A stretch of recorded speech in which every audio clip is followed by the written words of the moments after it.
बागेश्वर धाम यांनी असं एक वक्तव्य केलंय की 4 मुलं आपण जन्माला घालावेत, त्यातला एक जो आहे तो संघासाठी आपण समर्पित करावा. या वक्तव्याकडे आपण कसं बघताय?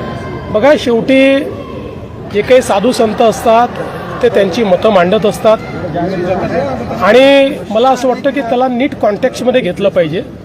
मुळात त्यांचा म्हणण्याचा उद्देश असा होता की संघ एक अशी संघटना आहे की जिने हिंदू संस्कृतीला, सनातन संस्कृतीला त्या ठिकाणी जिवंत ठेवलं आहे, नवचैतन्य दिलं आहे. त्यामुळे आपल्या घरचा एक मुलगा हा त्या संघामध्ये असावा. त्यांनी आणखी एक विधान केलेलं आहे बागेश्वर धाम यांनी की शिवाजी महाराजांनी रामदास स्वामींची भेट घेतली, ती पगडी काढून ठेवली, अशा प्रकारचं विधान केलंय. त्यामुळे टीका होती. इतिहासामध्ये अशा प्रकारचा कुठलाच दाखला आपल्याला पाहायला मिळत नाही. मुळात आपल्याला माहिती आहे की जे काही महापुरुष असतात त्या महापुरुषांबद्दल अनेक लोककथा तयार होतात. वेगवेगळ्या राज्यांमध्ये वेगवेगळ्या प्रकारच्या लोककथा असतात.